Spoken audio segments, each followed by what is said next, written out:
Hey, thanks for joining me. Let's continue with one of my favorite comic series of all time, Tom Strong.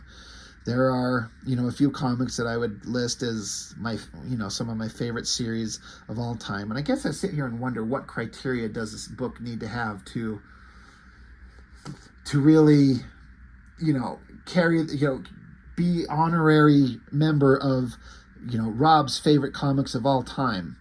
And I think back, like some of my favorite memories are reading X-Men, when I was reading the classic X-Men's with, the John Byrne Claremont era, the Proteus saga, the Dark Phoenix saga. Those are some of my favorite comic memories. And then I was picking up Uncanny X-Men when Silvestri was ending his run and Jim Lee was just getting started all the way through that stuff. The difference is like when it's X-Men comics, for example, you jump into it in the middle of a decades-long storyline, and you just kind of read it for a while and get a chunk of story for a while, and it just keeps going whether you're part of it or not. So those are certainly childhood memories that I think are part of what formed what I think are my favorite kind of comic series. But as I look back on it now that I'm older, what do I feel like is the best, most satisfying experience is getting a series with like a singular vision of writer and artist beginning to end that tells a complete story the way that they want to, with no interference, and like a definitive kind of beginning, middle, and end. And Tom Strong, under the control of Alan Moore, with Chris Sprouse on art, and then they have guest artists to do backup stories, and not every issue, but many of them. That's one of the things I think makes a comic series that I would list as my favorite comic series ever, is when it's got a singular vision that you can rely on, even if it's a limited series. Like another one I've talked about a lot, Planetary by Warren Ellis and John Cassaday. One of my most favorite comic series ever because it was just them. Writer and artist, and it had the same feel, the same vibe, and a definitive beginning, middle, and end. And so you get the complete story without jumping into a middle of a decades-long story like X-Men or Spider-Man or Justice League or whatever. Savage Dragon by Eric Larson, that's another example, a singular vision. So that's part of what the criteria, as I think about it, is what makes a comic series something that really means the most to me. All that being said, we're on issue 7. I've been noticing a trend of, again, what they do in the comics is we flip it open. There's the main story drawn by Chris Sprouse, who's such an incredible artist. And then there will be like a second, not a secondary story, but like a flashback scene that goes back to tell a different part of the story in a different era. And they'll bring on a guest artist. And they keep giving the guest artist the cover. And I wonder how that comes along. Is that an Alan Moore thing? Does Chris Sprouse care that they're giving Gary Frank, who's a great artist, a guy who does a fill-in story, an alternate timeline story in the book, he gets the cover? I wonder if Chris Sprouse cares. He may not. I don't know. It's just interesting that the guest artist gets the cover. But the story, as it has been going on for a couple issues, it's actually, the first couple issues of this story, this comic, were relatively self-contained things. And then, but there was like connective tissue through them all. But the last 5 issues, 4, 5, 6, and now 7, I can't remember exactly. But they are a continuing story of where Tom Strong gets attacked by these Nazi super soldier, whatever people.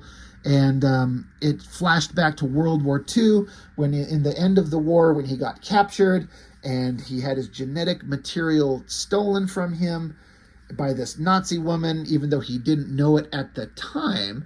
She was saying that she wanted to breed with Tom Strong and create the super master race, and of course that's disgusting to Tom. But now, that was in World War II. The story is now in modern era and modern times, that same Nazi girl has shown up, and she's paired up against one of Tom Strong's long-standing supervillain rivals, who we've seen very little of, but the way that Alan Moore kind of doles out the story, you absolutely understand that this Paul Savine bad guy is like the Lex Luthor to Tom Strong's Superman. And So then they put Tom through his paces and put him into this building that's like a obstacle course for him to get through. He gets through the obstacle course, and at the end, in the end of the last issue, it was revealed that they used Tom Strong's genetic material to create a son who's like a, you'll see him in here, that he looks like he's about 10 years old, and he's been raised by these Nazi slime balls. And it's a shocking revelation. Is it true? That's the whole thing. Anyway, getting into it, we're with, it's so funny to have it start out with like this. It's Solomon, the ape that Tom Strong did innovative brain surgery on, and now he's talks like a brilliant, proper English chap. And it starts out with him just like, he's a freaking monkey, but he's putting on his clothes, combing his furry self out the door, out to the like balcony out here, and in the distance is a jet coming. We've seen these vehicles before. It's part of the vehicles that Tom Strong has. And turn the page, he leaps out onto it, and in the cockpit is Tom Strong's wife and his daughter. So one of the elements I really like about Tom Strong is it's very much like it's got certain different elements of different comic stories going on mixed together. It's like Alan Moore picked from the different things he wanted the most. There's a Superman, Clark Kent, not Clark Kent, not a like a secret identity kind of thing, but like Tom Strong's kind of like Superman in that he's a big, strong, heroic, noble hero that you would trust with your life, but he's also more of like a science action adventure hero. But then him, his wife, his daughter, his monkey, and their robot that we haven't seen, it's like Fantastic Four. It's like the family team dynamic of heroes that all, join in the adventures together. It's really fun. It's really well done. So Solomon jumps out, and of course Alan Moore is riding in with the English accent. He's like, "I say, jolly good catch, ma'am. We'll be well held. Must be why they call these blighters jump jets, eh, what?" Anyway, what's going on is they're on their way to go help Tom Strong, who is still currently trapped with his enemies, and they're like, they were fighting some others already, and they defeated them, the daughter, the mother, and now they're heading off to go help Tom. So they're talking about how can this be going on? How can Savine be alive? And then the Nazi girl, Ingrid Weiss, how could she be around? What's going on? The wife is extremely pissed off, and the daughter can tell. And the daughter's like, "Man, I've never heard you be so cold, Mom," when they mention this name, Ingrid Weiss. And the mother's like, "Well, when you're older, perhaps you'll understand when you have a husband." So, the wife is very protective of her husband. But anyway, they got to go down this opening here to catch up with Tom Strong. We'll get back with them in a minute. Back with Tom Strong. Here's the son he never knew he had. He says, "Father, it's very nice to meet you." And then he says, "I am glad that you are not a Jew." He looks very pure in his blood, doesn't he? So already, Alan Moore's throwing in this how he's been brainwashed to have these horrible worldviews. And he's glad that he's like, "Oh, you look like you're of the pure race. So if you're going to be my father, then this is what we need." And then Alan Moore throws in the funniest little dialogue all the time. Like, it's just a subtle thing that he throws in here. You got the villain, Paul Savine. He's like, "Well, Tom, aren't you going to give the little chap a hug, or I don't know, teach him to play baseball or something?" It's such a funny thing to have a character say. It shows that he's smart-ass and sarcastic and kind of stupid, but it's brilliant. That little bit of dialogue made me laugh. So Tom's like, you got to be kidding. You don't think that I'm going to believe it. This is actually my kid. And he's like, "Well, look at him. He is your own flesh and blood." And Tom's like, "Well, how did that happen? You remember that bunker in Berlin?" She says, "I had hours before you woke up on that table. That was all the time I needed to take your genetic material." Afterwards, she could only keep her plans on ice for nearly 50 years because they had to find the way to, they had his genetic material, but now they could make this happen where they could, use his genetic material and make a son. So Tom, he's starting to believe that this is his kid. He's like, God, Weiss, Savine, what you've done here is monstrous. And so the kid's name is Albrecht. He's like, Albrecht, listen, I can imagine how your mother has raised you, the things she's brought you up to believe. You must understand she did all those things because she wanted to hurt me. She's used you as a weapon. Now it seems that without my knowledge or consent, I'm your father. I want you to know that there's a better way to think, a better way to live. Perhaps you'll let me show you. What do you say? So I like this, Tom Strong, because he's very much like, he kind of looks like and has the attitude and the morality of Superman, which is like I've talked about, where he's just such a good, pure soul. Like, you don't want to piss him off, because when he's mad, he'll rip your head off, but Tom Strong is just a character that you can't help like. He's a very likable, good hero. And he's like, if you're my son, please let me show you a better way. And the kid don't like that. Socks him a good one. Bam. Hits him hard. Hard enough to bloody him and send him into a wall. And he says, don't you dare try to turn me against my mother. You reject my mother. You do not care about me, your son. So he says, go and live with your, I'm not sure if I'm going to say this right, Schwarze girl, which, his wife is basically, they're from like a tropical island, so they're not white. So obviously the Nazis are not going to have that. So Tom keeps trying to like rationalize with the kid. The kid's not having it, kicking him in the face. And then the mom and Savine, they're over here, and now that I don't approve of, a child striking his father.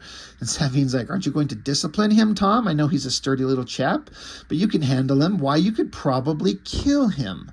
So they're even trying to like push it onto Tom Strong and be like, hey, this kid, if he's such a monster, you could kill him if you wanted. And Tom sees that. He's like, you guys can go to hell. I know what you're trying to make me do, and I'm not going to do that. Boom, the kid punches him again, sends Tom flying out there, and the kid's just disgusted because his father's weak. And Tom's like, I'm not going to respond to that. I don't accept the situation we've been dealt. It doesn't have to be like this. So Tom's still trying to reach the kid. So the mother's saying, they're saying that the kid is the future. And so Tom's like, oh, right, okay, so this kid's giving me the future. So Tom says, well, here, answer me something, he says. Because they got knocked into this other room. This has been set up in the previous issues, where there's this room of like weapons and scientific devices of artifacts that are part of the history of these characters, of which we've only partially seen. So they're in this museum kind of showroom. And Tom's saying, if you Nazis are so certain of the future, why do you cling to the past so desperately? You're obsessed with memorabilia, and at the end of the day, that's all your 1,000-year Reich amounted to. Death's head insignia rusting in junk shops.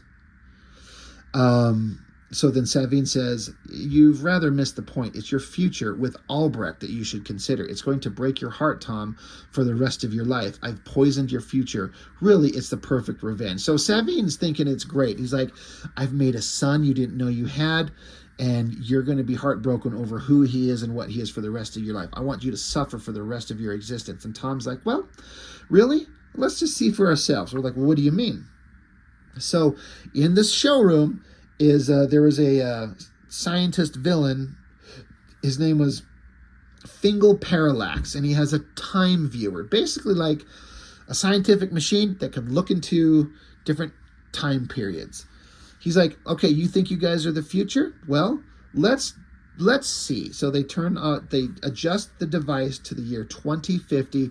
He says, let's see what kind of shape I'm in, because you're so certain that I am going to be so devastated for my entire existence that it's just going to ruin me. Let's see what the future is. So then, boom, Tom Strong 2050 AD.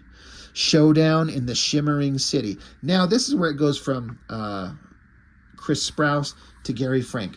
This is some of the earliest Gary Frank artwork that I was aware that I was exposed to. And at the time, I didn't really like it. Gary Frank grew to be a really good artist. And once he did that Supreme Power series is when I was like on board with his work completely. it's still obviously really good here. The proportions on this figure, big head, big upper body, kind of short, kind of stumpier legs. He looks proportionately odd, which is a weird thing to say when you look at the way that Chris Sprouse is drawing Tom Strong, where he makes him big upper body, thick arms, thick upper body, but it's kind of like an exaggeration of a big, strong, muscular form. And Gary Frank's kind of doing the same thing, but it doesn't look quite right to me. That being said, it's still really well done. So basically, it's like now we're getting a glance look into the future. Previous issues have shown lots of stuff that happened in the past, but now we get to see into the future. And so it's basically a breakdown of like, there are like nano machines inside his body repairing him all the time. The Goloka balm, basically this plant that they get from the island that he comes from. It's this magical material that helps keep him youthful and vigorous. Basically, he's in this tub, and it's like a rejuvenation chamber, and it's keeping him strong and powerful, even though he's halfway through his second century. So he's 150 years old at this point. So the mom is aged too. The daughter's like a grown woman now. But they get out there, and that there's something coming. There's some kind of threat. We have to go. So, and it has all this kind of futuristic technological stuff. Like she says, she just jumps up and takes off. She says, personal utility fog activate, and then says walls open. So the walls just like melt away. So it's hyper futuristic technology, maybe again more nano machines, but she's basically able to exit out of their stronghold, and the walls just open up and form back closed around her, and she's got this like cloud of fog under her feet to project her in through the sky. And that's what Tom Strong always was, this brilliant science adventurer guy that created all this crazy technology, and it still continued into the future. Basically what's going on is that they run into the future. Here's Albrecht as a grown man still trying to fight Tom Strong. He's trying to fight his daughter. You've got oh my God, the robot. Why can't I think of his name? Newman. But he's in a super advanced technological form. Solomon the monkey. This is like his son or grandson. But it's just like, it's just the future version of these characters. But Albrecht's here spouting like master race nonsense, fighting his half-sister. And so there's a lot of kind of cool, like advanced technological kind of weaponry that they use. Like she says, fog move, form lasers to penetrate screens. So this fog can like become powerful weaponry. It's this weird kind of fun technological futuristic stuff that Alan Moore throws in here. But basically they're fighting each other, and then Tom Strong shows up.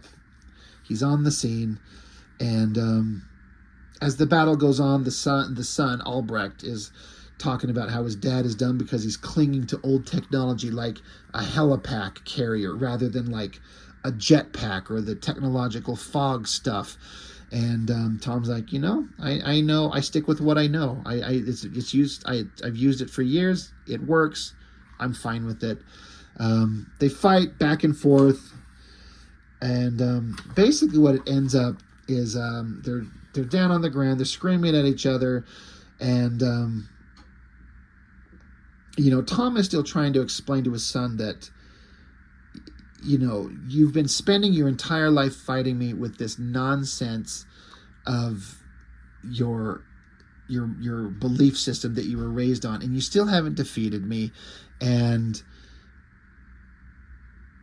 everything that you're wasting your life. There's a lot of text and a lot of stuff that's going on. It's really good. It's all really well written. It's all Alan Moore stuff. I'm just trying to give the basic idea of it. But the kid is, the Albrecht as a grown-up, he's like, I hate you. You always do this. You never let me do anything. Well, now you're going to pay for how you treated me. And Tom Strong says, well, you won't believe this, Albrecht, but this is going to hurt me more than it does you. And boom, socks him a good uppercut. And then he says, well, figuratively speaking, but knocks his ass out. And So Tom Strong, way into the future, he's still fighting this kid, but Tom's still there. His family's still there. Tom is strong, and he's still got his family ties. He's still a hero. He hasn't been defeated, and he says, when he's unconscious, he even looks like me. Punching him out didn't feel like a victory. Rehabilitating him might. And so his daughter's like, Dad, he's Ingrid Weiss's son. Fascism is in his blood. And Tom says, well, so am I, sweetheart. So am I. Now, come on, let's take this poor kid home. So I like that Tom's saying in this future that we're seeing, even though his mother is like Nazi fascist monster, that's only half of who he is. Tom Strong makes up the other half, and maybe they can reach that half. So that's the future that we see. So now we cut back to regular time, and the kid smashes into the time viewer. He's like, it's a lie. The future is a lie. It will never happen. And Tom says, true, it may not. That's the nature of future. Look at it as an alternative. All the same, it said some interesting things about the past, don't you think? The kid's like, what are you saying? So Tom says, I'm saying that the future of 2050 seems to think that Savine has been dead for nearly 60 years. That would make the date of his death, let's see, somewhere around 1992. Correct me if I'm wrong, Savine. I mean, you never did explain the fake death in Africa, the skeleton identified by dental records. So Tom's basically saying, this guy that you've been putting all your faith in, he's supposed to be dead. And that was established in the previous issues. We've seen all of that already. And but it doesn't make any sense of how Savine is still alive. So Tom's trying to logic his way out of this and reach his son. So even the Nazi girl's like, what? What does he mean? And Savine's like, nothing, ignore him. Tom, my dear chap, that body was a clone. Otherwise I couldn't be here, could I? And Tom's like, good point. I'll be getting to that in a moment. So, Savine, this clone, it sounds ingenious, even for you. How did you clone every chipped tooth, every exact filling? So Tom, he understands something. Let's see. Basically, he's putting in doubt in the Ingrid Weiss and the kid. And Savine's kind of falling apart. He's like, ignore him. The shock of events must have unhinged him. Tom basically knows what's going on. It's revealed here that he refers to him as Charade. Your partners are looking puzzled, Charade. Isn't it time you let them in on things? Meanwhile, what's going on in between Tom dealing with these three bad guys, we're seeing these panels intercut. It's basically, it's not really a secret. You've been paying attention to the comic. It's the mother, the daughter, and the monkey. They're working their way in here to get to Tom to help out. Meanwhile, Tom's, he's dismantling him with his words and his logic and his smarts. He doesn't have to fight them. He just has to outthink them. And so, meanwhile, Nazi woman, she's like, Charade, why does he call you Charade? And she's like, oh my God, you are Denby Jilks. And Savine's like, no, wait, you don't listen to him. He's trying to reduce our plans to rubble. And so the Nazi girl, she's like, he's a man who can change his face. He impersonates people. So they're realizing that this guy, Tom Savine, has never been the real guy anyway. He's been dead for years. So it says, yes, presumably Jilks was hired to inherit both Savine's identity and revenge scheme. But Savine's dead, really dead. And so Nazi girl's not interested in that. She's like, you know what? My deal was with Savine, not some circus act.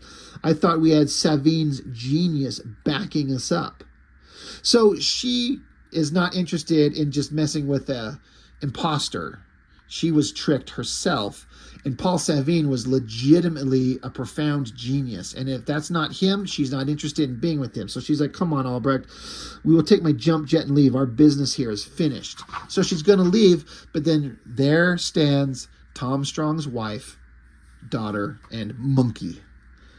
And Tom Strong's wife has got a problem with this Ingrid Weiss because she keeps trying to basically interject herself in her marriage. Like Weiss wanted Tom Strong to go and live with her and be, like mother and father to the master race.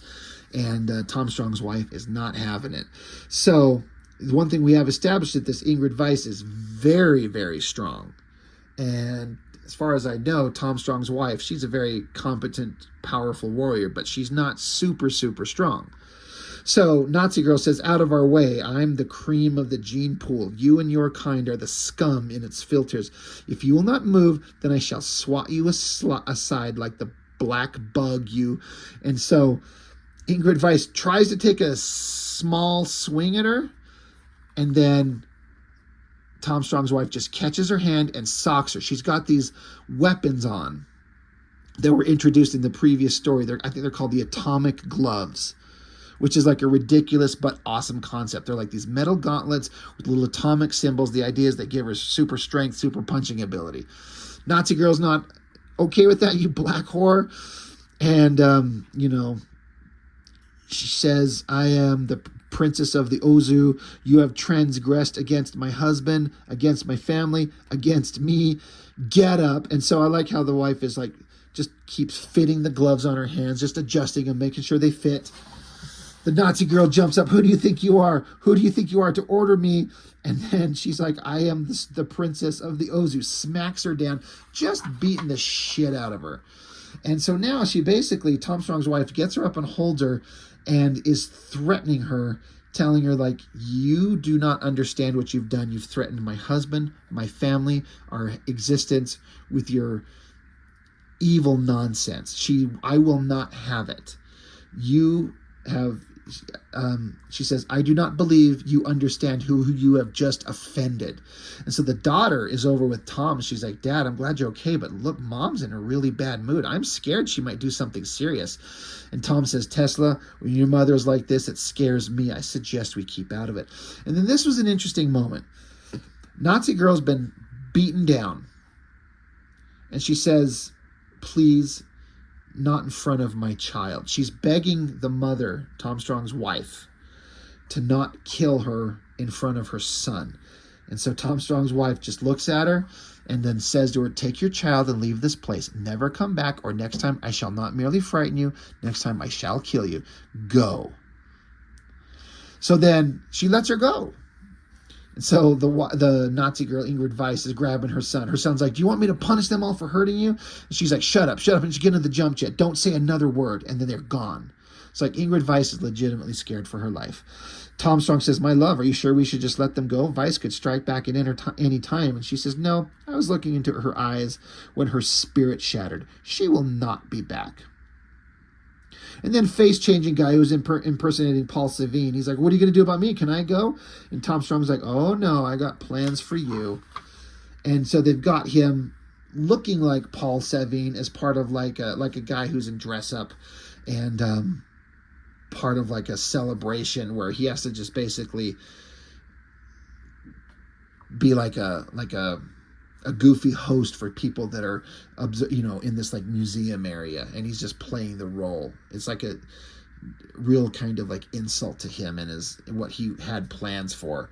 So basically, they get together and they kind of reflect on everything they went through, and it was a happy new year. It ends on a celebratory note, because this book was put out roughly around, I think it was New Year. Let me see what the publication date on this thing was. Excuse me. It says April of 2000, so I feel like Alan Moore is probably writing this around New Year, and that's why he specifically put it in here. So, like I was saying, the thing that made this comic interesting is that it's all these different elements of superheroic tropes that we're all very familiar with, but it's very different and put together in a unique way that only Alan Moore can do. But I really, really like the family element. Husband that loves only his wife, and he's got his daughter that he is all about, and then he's got the monkey that he created, and then the robot of which we only saw a future version of. But it's a superhero adventure team, and it's a family. It's like the Fantastic Four. It's like the family of heroes doing good.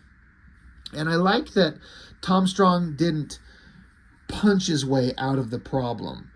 He thought his way. He used his intellect, his smarts, his rational mind, and let his wife threaten the physical violence against the woman who would ruin their family. It's just so well done. It's not like you're going to read this and it's more of like Tom Strong is a comic that you read issue after issue after issue, and you just get such a good, solid read and a solid experience out of every issue. It's not going to blow you away with its over the top, ridiculous, exciting, like Image Comics type art that's just there to just be so visually stunning, like an issue of Pit. You know, I was talking about how in an issue of this, and you get these incredible visuals like this that look amazing and would stand out in your mind as like a kid. You'd look at that and you're like, oh my God. And then if you're flipping open this comic and you got like dude talking with Nazi girls and they're going into the future, like, you know, they're different comics for different things. But Tom Strong was just so consistently interesting with so many ideas and concepts folded in to the dialogue and the premise that I was just, every time I read it, you could go back and reread it and get more stuff out of it and just be you could just learn so much from the amount of storytelling and character building that goes into every bit of dialogue. It's all in there, everything that you need to know. And again, Alan Moore, he's not bothering to fill text boxes with some random non-voice telling you shit you don't need to know. All you see is the story that's being told by the artist visually and the words out of their mouths. And it tells you everything you need to know. Alan Moore injects so much characterization and humor and drama into his scripts. It's like, I've said this before, everyone talks about Alan Moore, and he's been in the public mind in the comics world for so long. Some people love him, some people hate him. But I would submit he's the best comics writer ever. He's just so good. No matter what you think about the man as a person, or his personal beliefs, or his weirdness, his weird magical kind of vibe that he does with his beard and his rings and his necklaces and his weird kind of approach to things, he can write the best stuff ever. It's just everything he's done is just kind of brilliant, and Tom Strong is maybe my favorite work, even over Watchmen. So anyway, gone on long enough. Tom Strong, it's a great series. I don't know that people love it as much as I do in terms of the channel, because it doesn't seem to get as many views as some other things, and that's fine. I get it.